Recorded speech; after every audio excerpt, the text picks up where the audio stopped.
오늘의 정치권 이슈 최창렬 용인대 특임 교수, 이종훈 정치평론가 두 분과 함께하겠습니다. 어서 오십시오. 네, 안녕하세요. 안녕하세요. 네, 어젯밤 윤 대통령과 KBS와의 대담이 방송이 됐습니다. 방송 전부터 어떤 사전 녹화로 인해서 말이 좀 많았었는데 일단은 내용이 더 중요하다 이런 이야기들도 많았습니다. 내용 어떻게 보셨습니까? 글쎄 뭐 워낙 1시간 반을 했더라고요. 저도 뭐 아침 아니 처음부터 끝까지 다 봤는데 뭐 메모해가면서 봤는데 뭐 여러 가지 뭐 경제, 안보, 북핵, 뭐 남북 정상회담, 최근의 이슈 뭐 여러 가지를 다 얘기를 했어요. 다 얘기를 했는데 앞으로 이제 말씀을 나누겠습니다만 이런 제목이 굉장히 좀 이색적이었던 것 같아요. 대통령과의 담화라든지 뭐 예를 들어서 대통령께 묻는다라든지 뭐 이렇게 나올 줄 알았는데 대통령실을 간다 이렇게 제목을 정했더라고요. 네. 그리고 이제 그 형식이 그 대통령실 여러 그 방도 소개하고 이랬잖아요. 예. 그런 것들은 참신했던 것 같아요. 과거에는 볼 수 없었던 거니까. 예. 그러니까 중간중간 이제 좀 지루할 것 같으니까 배려한 것 같고 또 네. 대통령실에 대해서 국민들이 궁금해할 수도 있잖아요. 못 가봤으니까. 예. 그 안에 소개하는 거 저는 그런 건 굉장히 참신하다고 봤습니다. 근데 문제는 내용이 이제 그걸 같이 받쳐주면 되는데 예. 어제 이제 여러 가지 그 기자가 질문을 했잖아요. 여러 가지 질문을 했는데 글쎄요, 뭐 저기 김건희 여사 그 이른바 명품백에 대한 거라든지 여야 그 대표, 여야 영수회담이라든지 그 이재명 대표에 안 만나냐 이런 질문들 그런 부분들에 대해서는 조금 국민의 눈높이와는 좀 안 맞는 게 아닌가. 조금 저는 개인적으로 조금 기대에 못 미쳤다라고 생각이 듭니다. 예. 기대에 못 미쳤다라는 최창렬 교수님의 어떤 평가, 이종훈 평론가님께서 어떻게 보셨습니까? 네, 뭐 안 그래도 사실은 어제 그 방송 전에 기자들이 뭐 전화해가지고 어떻게 전망하냐라고 저한테 묻더라고요. 그래서 아마 대부분은 국정 성과 홍보가 될 거고, 김 여사 관련한 언급은 5분 이내가 될 것 같다. 제가 그렇게 이제 이야기를 해줬었는데, 그 예상이 벗어나지 않은 것 같아요. 그리고 역시 국정 성과 홍보라든가 또 윤석열 대통령의 그 인간적인 면모 부각, 거기에 이제 초점이 역시 맞춰져 있었던 것 같고, 예. 국민들이 정작 듣고 싶었던 부분, 또 그 원했던 그 방향에서의 언급은 좀 없었다. 그래서 인지는 모르겠으나 예. 오늘 아침에 제가 그 보수 언론들 특히 사설을 좀 꼼꼼히 살펴봤는데 보수 언론들조차도 좀 미흡하다, 아쉽다. 예. 이런 반응을 지금 보이고 있는 상황인 것 같습니다. 예, 두 분 공이 아쉽다 이런 이야기를 해주셨는데 오늘 아침 여야 반응도 궁금한데요. 각각 이런 평가를 내놨습니다. 들어보시죠.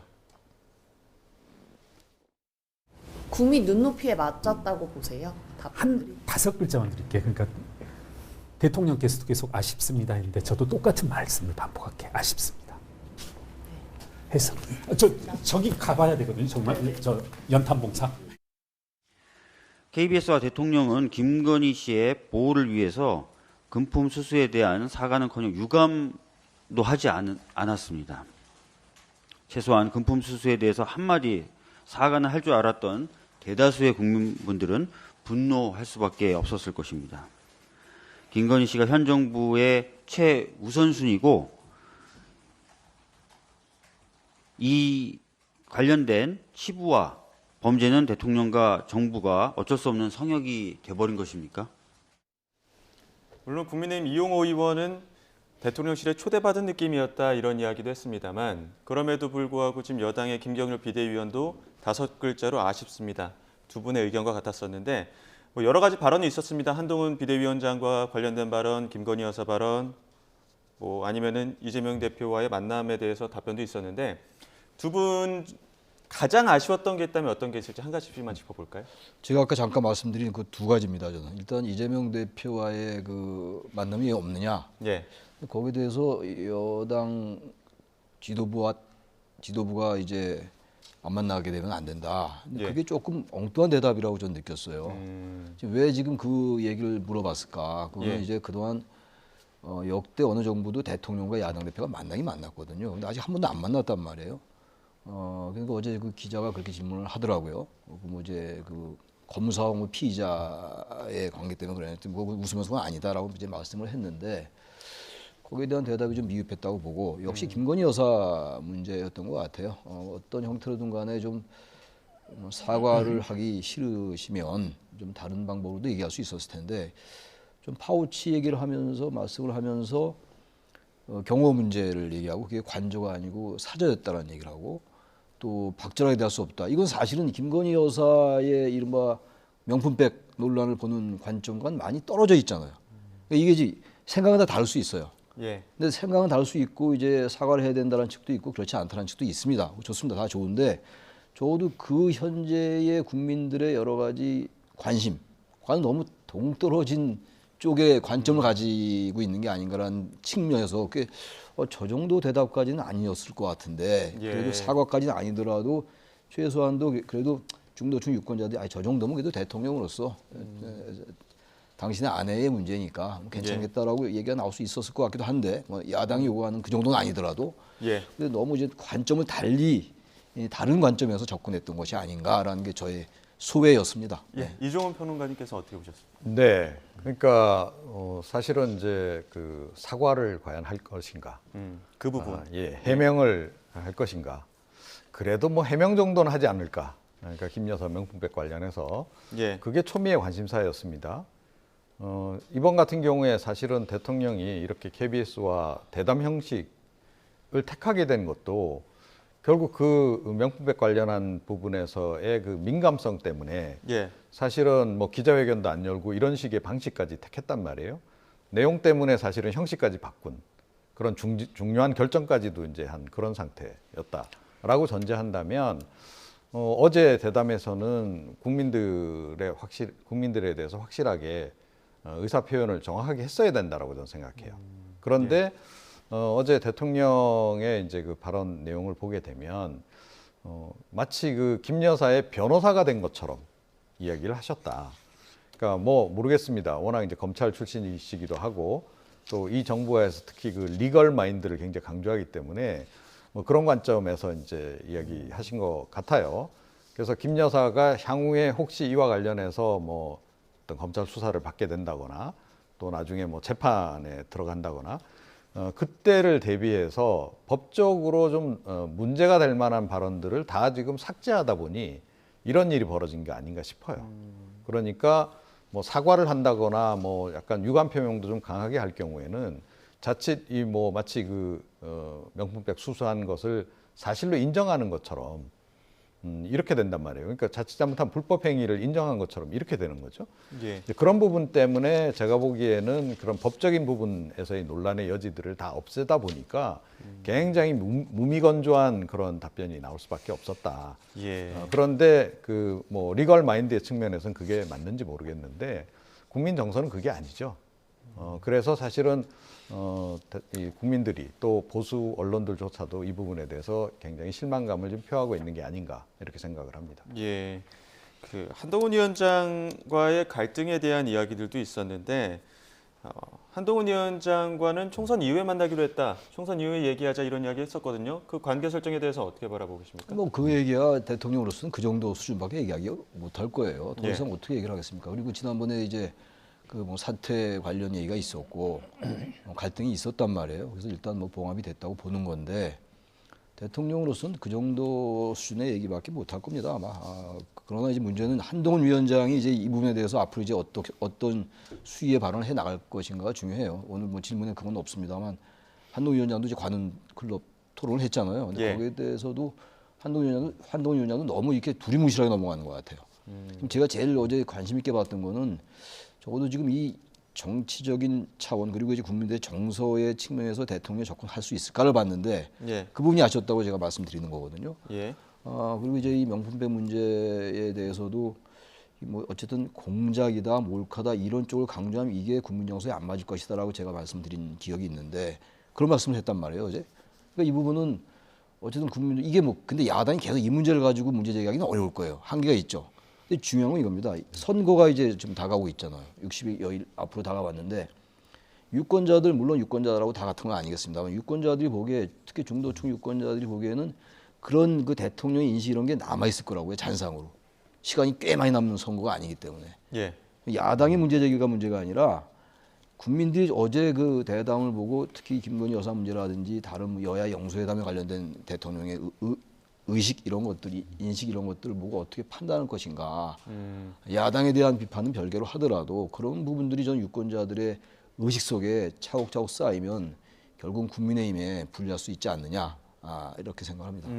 지금 어제 이야기한 것 중에 보면은 그 대통령 출신 인사들의 당내 공천 과정에서 그러니까 용산 출신 인사들이 약간 양지로 가는 부분에 대해서 쓴소리도 했었고 또 그런 부분에 우려한 부분들이 있다 보니까 용산 참모들도 조금 더 일부 후퇴하는 부분, 강남 서초 부분은 좀 새로 새 판을 짠다 이런 이야기도 나오거든요. 어떻게 좀 진행이 될 거라고 보십니까? 네, 그러니까 그렇게 진행되는 현실하고 예. 어제 윤석열 대통령의 발언하고 너무 괴리가 심하잖아요. 후광이 통하겠냐 이렇게 이야기를. 그러니까요. 예. 윤 대통령 얘기는 자기는 공천 관련해서 아무런 역할도 안 할 거다. 예, 그렇게 지금 이야기를 했어요. 예. 예, 그런데 지금 뭐 당내외에서는 친윤 공천이 계속 논란인 거 아닙니까, 그죠? 예. 그리고 대통령실이 또는 윤 대통령이 공천에 개입하고 있다. 는 게 뭐 거의 정설처럼 정치권에서 돌고 있는데 대통령은 이렇게 얘기를 한단 말이에요. 자, 그리고 그동안에 이게 그 이른바 용액관들을 통해서 나온 얘기하고도 결이 다른 얘기를 대통령이 하신 거예요.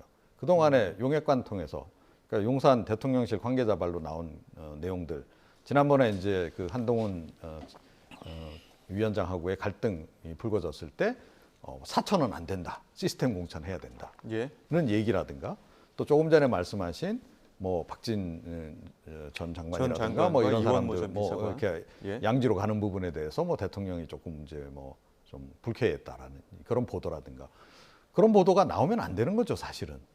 예. 제가 보기엔 그게 그 용액관 발로 흘러나오는 얘기들이라고 저는 보거든요. 일부러 흘린 얘기들이라고 저는 보는데 대통령이 공천에 난 전혀 관계 안 한다라고 한다면 그런 얘기조차 나와서는 안 되는 거죠. 예. 그런데 나온다는 거예요. 그러니까 이게 좀 뭔가 그 대통령이 어제 대담에서 이야기한 것과 실제 돌아가는 것은 상당히 차이가 있는 거고 예. 많은 사람들 또 정치권에서는 이 실제로 돌아가는 부분에 더 관심이 많을 수밖에 없는데 실제로 돌아가는 것은 역시 뭐 대통령실이 공천에 직간접적으로 많이 개입을 하고 있다. 이렇게 지금 이해를 하고 있다라는 거예요. 예. 그런 관점에서 보자면 뭐 그야말로 용산이 그리는 대로 대통령이 원하는 대로 공천이 이제 정해지겠죠. 예를 들어서 뭐 친윤 중에서 핵심들이 너무 양지로 모이면 일부를 빼서 딴 데로 보낸다. 이것도 뭐 그 당 차원에서의 결정이라기보다 이제 뭐 용산 대통령실에 특히 대통령의 의중을 반영해서 이루어진 것으로 예. 이렇게 볼 수밖에 없잖아요. 예를 들어 박진 전 장관이 자기 지역구 거기 출마 안 하고 서울에 뭐 딴 데로 가겠습니다라고 조만간 발표를 한다고 하면 그거를 한동훈 위원장 작품으로 볼 수 있겠어요? 아니면 윤석열 대통령 작품으로 볼 수 있겠어요? 예. 누구라도 이건 윤석열 대통령 작품으로 이해를 한다라는 거예요. 그런 부분들이 제가 보기에는 굉장히 아마추어적이다. 이런 생각을 사실은 좀 지울 수가 없습니다. 예. 그럼 만약에 지금 이원모 전 비서관에는 박진 전 장관 당의 결정에 따르겠다라고 일부 했단 말이죠. 어느 지역구 쪽이나 뭐 한동훈 비대위원장이 어떤 선택을 좀 하게 될까요? 글쎄요, 지금 한동훈 비대위원장이 과연 이 공천에 대해서 어느 정도 영향력을 가지고 있는지 모르겠어요. 지금 예. 이철규 의원이 지금 공천관리위원으로 들어와 있잖아요. 예. 현재 영입위원장이기도 하고. 그러니까 지금 어쨌든 계속 나온 얘기는 어제 그 대담에서도 얘기가 나왔습니다만 대통령실의 영향력이 어느 정도까지냐. 대통령은 당연히 이제 뭐 그런 일 없다라고 얘기를 하시는 게 당연한 거고. 근데 제가 보니까 이철규 의원과 한동훈 위원장과의 관계라는 게 제가 추측컨대 아마 그렇게 편안하지 않을 수 있습니다. 어쨌든 간에. 이철규 의원은 아무리 뭐 그렇지 않다라고 얘기하겠습니다만 윤심이 작용한다고 명시로 얘기는 못한다 하더라도 어쨌든 간에 어떠한 형태로든 간에 직간접적으로 작용할 개연성이 커요. 그러니까 지금 박진 전 장관과 이원모 인사비서관 얘기가 많이 나오잖아요. 특히 예. 이원모 인사비서관은 뭐 대통령이 워낙 측근이니까. 예. 근데 아주 그 이제 국민의힘이 아주 양지에 출마한다는 얘기가 나오는 거잖아요. 그러니까 그런 이제 비판 여론을 의식해서 한 발 물러서는 것 같은데 문제는 그겁니다. 이제 지금 강남 벨트 얘기는 아직 아니 그 어디야 그 낙동강 벨트 얘기는 아직 안 나왔습니다만 과연 진짜 여권의 험지로 갈 것인가? 그게 중요합니다. 왜냐하면 어차피 이게 하나의 그 명제로 성립이 되고 말았어요. 이런 이제 박진 전 장관이라든지 이런 이용호 비서관이라든지 뭐 여러 그 검찰 출신들 대통령 측근들 얘기가 많이 나오고 있잖아요. 예. 양지로 간다, 뭐 강남권이나 이제 영남권으로 많이 공천하는 거 아니야 이런 얘기가 있기 때문에 어쨌든 지금 다들 이렇게 숨죽이고 보고 있는 거거든요. 과연 어떻게 진행이 될 것인가를 보고 있는 건데 과연 이제 이렇게 대표적으로 이름이 거론되는 인사들이 그러면 강북이나 이런 험지로 갈 수 있느냐 서울에서 그걸 봐야 됩니다. 예. 몇 명 나와야 되는 거죠. 그래야지 이제 대통령의 말씀이 역시 맞는 말씀이구나 이렇게 가는 거죠. 근데 그렇지 예. 않고 대통령이야 뭐 당연히 대담해서 저렇게 말씀을 하는 겁니다만 막상 이제 공천 하나씩 이제 그 뚜껑을 열어보면은 그렇지 않으면 역시 윤심이 작용한다. 한동훈 위원장의 그 한계가 있구나라는 얘기가 나올 수밖에 없다. 여론에서 언론에서 그렇다면 상당히 이제 예. 공천이 이게 친윤과 비윤 간의 갈등을 자꾸만 조금씩 좁혀 들어가면 이건 상당히 국민의힘에게는 불리할 수밖에 없다. 예, 그걸 좀 의식해야 될 것 같아요, 국민의힘 쪽에서. 한동훈 위원장도 스타급 인사들 험주로 가면 업어줄 것이다 또 이런 이야기도 했기 때문에 과연 한동훈 위원장이 업어줄 인사들은 누구인지 또 지켜봐야 될 것 같고요. 어제 또 한동훈 위원장 역시 또 관훈 토론에 참석해서 여러 이야기를 쏟아냈습니다. 민주당 이재명 대표를 겨냥한 발언들이 주를 이뤘는데 관련 영상 보고 이야기 나눠보겠습니다.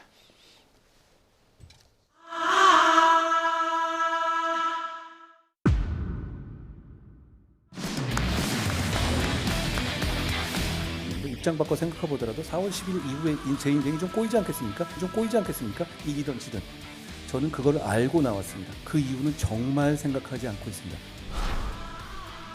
만약 검사 독재가 있다면 이재명 대표는 지금 감옥에 있을 겁니다. 검사 독재란 말 자체는 일단 검사를 사칭한 분이 좀 코미디 같긴 합니다. 이재명 대표님께 안타까운 점은 너무 거짓말을 많이 한다는 겁니다. 부끄러워하지 않는다는 것이 좀 충격적입니다. 아직까지 당대표고 아직까지 이렇게 당을 장악한다? 대단한 정치력이라고 생각합니다. 그렇지만 저는 그 정치력은 배우고 싶지 않습니다. 그런데 이번 총선에서 저희가 지금 생각하는 그 목표를 달성하지 못한다면 저는 당연히 비상대책위원장직에서 물러날 겁니다. 오해가 있으신 것 같은데요. 저는 이기면 안 떠납니다. 이기면 안 떠납니다.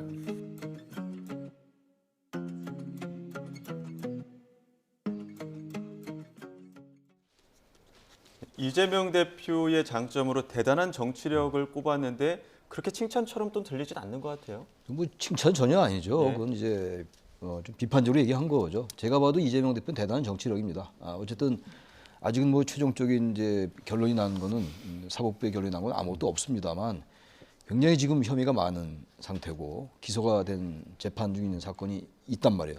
4개 정도가 뭐 이렇게 알고 있는데 그런데도 불구하고 일단 제1야당 대표의 그 대표로서 제1야당의 대표로서 공천권을 장악하고 있고 또 친명과 비명 간의 갈등이 계속 이 정치 논란이 되고 있고 이슈가 되고 있단 말이에요. 그러니까 저 정도면 제가 봐도 그 정치력이라는 건 우리가 원론적인 정치력은 좀 아닌 것 같아요. 정치라는 것은 갈등을 해소하고 갈등을 조정하고 이런 게 정치의 본령이거든요. 그런 정치는 이제 이른바 이제 원론적이고 좀 이상주의적 정치인데 대한민국 정치에서의 정치라는 건 갈등을 조정하는 거 이런 것보다는 권력의 탐닉이라든지 이런 것들로 자꾸만 이제 바뀌고 있단 말이에요. 거의 그쪽이죠. 거의 현실주의 대 이상주의가 거의 뭐 제가 볼 땐 90% 대 10%밖에 안 되는 것 같은데 10% 예. 이상주의가 안 되는 것 같아요. 아마 그런 걸 지적한 것 같은데 문제 이제 이거죠. 이기면은 떠나지 않는다. 지면 떠난다 이런 얘기인데 저는 이기고 지는 걸 과연 어떻게 몇 퍼센트 의석을 차지하는 걸 설정할 것인가가 좀 중요하다고 봐요. 과반을 꼭 달성해야지 이기는 것인지 아니면은 과반을 달성하지 않고 지금의 의석을 넘어서 몇 석 정도를 이긴다고 보는 것인지 그 질문이 안 나왔더라고요. 저 같으면 그 질문을 했을 것 같은데 제가 그 자리에 있었으면 그러니까 이기느냐 지느냐의 그 기준이 대단히 중요해요. 이재명 대표는 지금 자신의 그 여러 가지 그 선거의 결과 아직 모르니까 151석 정도를 딱 이제 선을 걷다고요. 예. 지금의 그 당시 4년 전에 163석이었거든요. 비례대표 해가지고 이제 180석 정도 된 건데 그때 비하면 상당히 낮게 잡았단 말이에요. 그러니까 이재명 대표가 그런 건 대단히 영리한 것 같아요. 정치인으로서. 예. 근데 한동훈 위원장은 어제 그 얘기를 안 했어요. 예. 뭐 앞으로도 기자들의 질문이 있겠습니다. 아무튼 그럼 어제 얘기한 건 자신의 어떤 얘기를 솔직히 얘기한 것 같아요. 제가 예. 봐도 검사 독재란 이런 말은 저는 뭐 야당의 프레임인 것 같고 그럼 뭐 야당이 할 수 있는 얘기라고 봐요. 예. 근데 거기에 대한 자기 솔직한 얘기를 했다고 생각합니다. 그 질문 이종훈 평론가님께 한번 드려보겠습니다. 비대위원장직 이번 총선에서 이기면 안 떠납니다 이렇게 얘기했는데 이기는 조건은 얼마나 될까요? 글쎄요, 뭐 정하기 나름이겠죠. 예. 선거 결과 나오고 나면 그때 정하지 않을까 싶어요. 지금보다 의석이 한 석이라도 더 늘어난다면 예. 아마 뭐 이 정도면 선전했다 이런 평가를 아마 뭐 스스로 내놓을 가능성이 굉장히 높지 않나. 그 차기 대선과 관련해서는 4월 10일 이후에 이기든 지든 인생이 꼬일 것 같다라고 얘기했는데 이기면 그러니까, 어떻게 꼬이고 지면 어떻게 꼬이고? 아니 한동훈 위원장 말을 좀 제가 이렇게 꼼꼼히 이렇게 듣다 보면 예. 이분이 검사 출신인데 앞뒤가 안 맞는 얘기를 참 많이 한다. 더군다나 예. 보통 시민들이 뭐 이분 굉장히 동료 시민 얘기를 많이 하시는데 동료 시민들이 통상적으로 이야기하는 거하고는 상당히 다르게 이 어법을 구사하신다 이런 생각이 들어요. 보통은 어떻게 얘기하나요? 예. 잘못되면 내 인생이 꼬일 것 같다. 예. 뭐 예를 들어 선거에서 실패하면 꼬이는 거 맞겠죠. 예. 그런데 선거에서 승리하는데 왜 꼬입니까? 보통은 선거에 승리하면 그때부터 제 인생이 잘 풀릴 것 같습니다. 이렇게 얘기를 하잖아요. 예. 그러니까 어법이 이게 굉장히 달라요. 통상적인 보통 사람들의 어법하고. 그런데 뭐 모르겠습니다. 왜 저런 표현을 이제 굳이 쓰는지는 모르겠는데 뭐 이제 본인이 꼬인다고 하니까 우리가 이제 그거에 따라 또 우리가 나름 또 해석을 갖다 붙일 수밖에 없는데 예. 뭐 좋게 꼬일 수도 있고 나쁘게 꼬일 수도 있는 거겠죠. 예. 그러니까 뭐 그런 관점에서 보자면 자기는 그냥 검사로서 인생을 쭉 살았는데 그거 아니고 다른 인생을 좀 살게 될 것 같다. 뭐 그런 의미 정도로 뭐 우리가 이제 의역에 의역을 거듭해서 해석을 할 수밖에 없지 않나 이렇게 생각합니다. 앞서 최청열 교수님, 잘 되면 꼬이는 건 아니죠. 예. 잘 되면 잘 되는 거죠. 꼬이는 건 되게 뭐 제가 여담으로 드릴 말씀, 예, 말씀하시죠. 예. 최청열 교수님 앞서 그 낙동강 벨트도 잠시 언급해 예, 주셨는데 예, 예. 최근에 국민의힘에서도 이 공천 작업하면서 중진들의 험지 출마 요구하고 있고 특히나 지금 낙동강 벨트 쪽으로 좀 교통 정리가 되고 있거든요. 낙동강 벨트를 중심으로 지금 한강 벨트 이후에 교통 정리가 되는 모습, 그리고 중진들을 험지로 내보내면서 좀 정리를 하는 모습, 이 부분은 어떻게 바라보십니까? 그러니까 낙동강 벨트를 탈환하려면 예. 이런 선택을 하면 안 되죠. 아, 그렇습니까? 예, 오히려. 그러니까 친윤 핵심들이 오히려 이쪽으로 공격적으로 들어가야 되는 거 아니에요. 공격적으로. 그래서 그들이 정면 돌파하겠다. 예. 예, 그렇게 나가는 게 이 선거에서의 기본 저는 화법이라고 좀 보는데. 그 선거의 가능성으로 보면은 부산시장 출신이나 뭐 울산시장 출신이나 이렇게 좀 들어가는 것들이 어떻게 보면은 그 PK 민심에 좀 작용을 하는 거 아닙니까? 그러니까 오히려 이런 낙동강 벨트에서는 역작용을 유발할 수 있죠. 예. 낙동강 벨트는 지금 야세가 강한 지역이잖아요. 야세가 강한 지역에 우리 쪽 사람을 보낸다 했을 때는 예. 그러니까 그야말로 모험적으로 가야 되는 거 아닌가요? 리스크 테이킹을 해야 되는 거고 예. 정면 돌파 전략으로 가도 될똥말똥한데 예. 어떻게 보면 그 양지에서 예. 그동안 잘 이제 그 기득권 잘 챙기시던 분들 그냥 약간 퇴물 처리하듯이 이렇게 보내면 그쪽 유권자들이 좋아하겠습니까? 절대로 좋아하지 않죠. 예. 그러니까 이건 제가 보기에는 그러니까 명예퇴직이라는 좋은 이름 하에 진행되는 실제로는 강제 이거는 지금 이제 그 퇴사 작업이다라고 저는 생각을 하고 이런 식으로 가면 저쪽 벨트 절대로 탈환 못한다. 예. 이렇게 생각합니다. 최청열 교수님께서 어떻게 보십니까? 저도 비슷한 생각이에요. 왜 그 말씀드리냐면 물론 이제 같은 영남 여기가 지금 이 낙동강 벨트가 9곳이에요. 예. 지금 여기 뭐 양산, 갑을, 김해, 갑을, 이제 뭐 사상, 사갑, 사할 어쨌든 9군데인데 예. 9군데에서 지금 민주당이 5곳을 차지하고 있다고요. 예. 여긴 뭐 이제 이른바 영남 PK 지역입니다만 사뭇 다른 곳이에요. 일반적인 영남 지역하고는 아주 다른 예. 곳인데 그야말로 이제 여기 문재인 대통령 전 대통령과 노무현 전 대통령의 고향이잖아요. 현재 예. 양산은 뭐 문재인 대통령의 사저가 있는 사저도 것이고 있고요. 그래서 여러 가지 이유가 있을 텐데 지금 김태우 의원이 지금 양산 을로 가라는 거 아닙니까? 예. 여기 김두관 의원이 있다고요. 근데 지금 이 김태우 의원은 사실 양산에 별 기반이 없어요. 같은 영남이라고 다 기반이 있는 건 아니잖아요. 서울이들도 뭐 강남 다르고 강북 다르고 완전히 다른 거 아닙니까? 예. 근데 지금 서병수 이 의원도 마찬가지예요. 서병수 의원도 지금 부산 북강서구로 가는데 여기 전재수 의원이 재선하는 것이거든요. 예. 만만치가 않아요. 그러니까 이거 가만히 보니까 보기에 따라서 다른데 나름이긴 한데 이분들이 보니까 지금 서병수, 김태호, 조혜진 의원들이 친윤은 아니에요. 이제 비윤 또는 계파색이 대단히 옅은 정치인들이라고요. 그러니까 만약에 이분들이 좀 친윤의 색채를 냈으면 이런 얘기가 나왔을까? 예. 이런 생각이 좀 든단 말이에요. 그러니까 이제 이런 식이 안 들게 해야 된다는 얘기예요. 이건 근데 모르 정말 이분들이 경쟁력이 있으니까 과감히 가서 이들을 제껴라. 전재수, 김두관 그리고 이제 조혜진 의원은 김종호 의원 있는 지역구예요. 조혜진 의원 가라는 곳이 밀양인데 조혜진 의원이. 예. 근데 지금 이게 김해을이라고요. 근데 조혜진 의원도 김해을에 별로 연고가 없어요. 제가 알기로는. 과거에 방송도 많이 나와서 얘기도 많이 나눠봤는데. 김태우 의원 같은 경우에는 그 경남시장도 했기 때문에 그래도 어느 정도 연구가 있는 겁니다. 아니 근데 그게 경남지사를 했다고 그래가지고 예. 그 지사. 막상 그 지역에 간다고 연구가 있는 건 아니죠. 서울시장 했다고 서울에 그러면 다 당선됩니까? 그건 예. 그거 아니라고 어쨌든 간에 뭐 알 수 없는데 오히려 김태호 의원이 김태호도 경남지사 했잖아요. 김해을에 당선된 적이 있어요. 오히려. 예. 그러니까 사실 그 김태호 의원도 지금 뭐 아까 이제 TV 화면 보니까 받아들이겠다고 얘기는 했잖아요. 근데 이게 사실은 관점에 따라 다르다고 아까도 말씀드렸지만 이게 사실상 낙천 아닌가. 이대로 공천 그 지역구에 되면 무조건 당선되는 거니까 이제 그런 이제 전략을 쓴 것 같긴 한데 그런 관점도 있을 수 있어요. 예. 자, 민주당 이야기도 좀 짚어보겠습니다. 지금 임혁배 공천관리위원장 친문 진영을 겨냥해서 한 발언들도 있고 이와 관련해서 친명계 지도부 또 임종석 전 실장에 대한 발언들도 여러 가지가 나오고 있습니다. 오늘 아침에 그 친문계 고민정 의원도 지금 대선 패배 책임이 누구에게 있냐, 이를 두고 민주당 전체의 책임이 아니냐 이런 발언들도 했는데 차례로 친문계, 친명계의 어떤 의원들 설전 듣고 두 분 의견 나눠가도록 하겠습니다. 친명계 지도부라는 게 과연 누구일까? 우리가 광주에서 참배를 하고 야권 대연합을 이루겠다고 대표께서 발표하던 그 시점에 네. 누군가는 만나서 친문 인사들은 배제하겠다라는 논의를 한 것인지 그 윤석열 정권을 탄생시킨 건 결국 우리 이제 민주당이 패배했기 때문에 그런 것인데 예. 누군들 그 책임에서 자유로울 수 있을까? 지금의 이 사안을 정리할 수 있는 건 대표님밖에 안 계시지 않나. 그래서 좀 정리를 해주셨으면 좋겠다는 그 마음은 좀 듭니다. 예. 왜 정권을 뺏긴 것에 대한 책임을 지지 않을까? 정권을 뺏긴 것은 역사적인 죄를 지은 것이거든요. 네.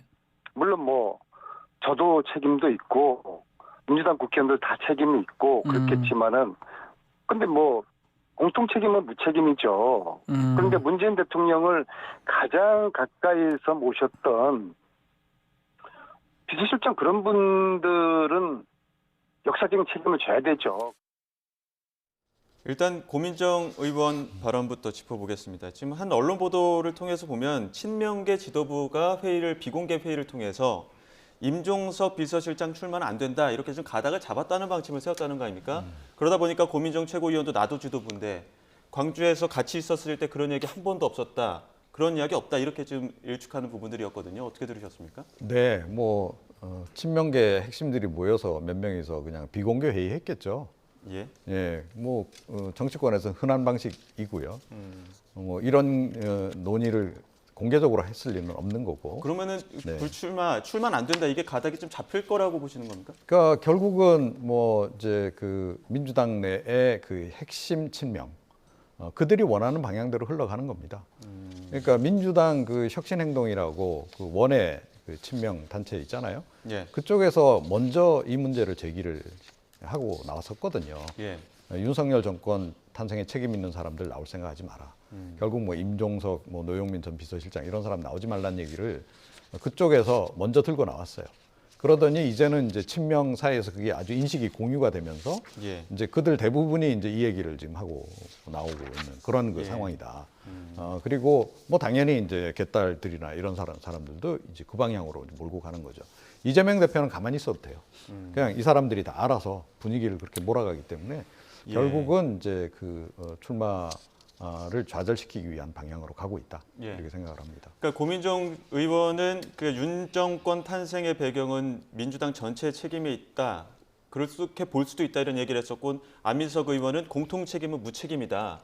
결국에는 책임 있는 사람들이 눈에 보이는 책임을 져야 된다. 특히나 콕 집어서 말씀하셨던 것처럼 비서실장을 거론했는데 어떻게 들으셨어요? 아니 그러니까 뭐 친문이나 친명이나 다 각자의 이해관계로 얘기하는 거예요. 그러니까 저희가 이제 말씀드리는 건 제가 말씀드리는 건 저 말이 맞지 않는 것 같아요. 지금 일단 문재인 정부가 민주화 이후에 대개 정권 교체가 10년 주기로 됐는데 처음으로 이제 5년 만에 정권을 뺏겼어요. 윤석열 정권에게 뺏겼는데 여러 가지 원인이 있겠습니다만 결국 조국 사태 그리고 부동산 폭등들입니다. 물론 그럼에도 불구하고 또 문재인 대통령은 지지율이 높았죠. 전 대통령 마지막까지 지지율이 괜찮았었는데 아무튼 정권을 뺏겼단 말이에요.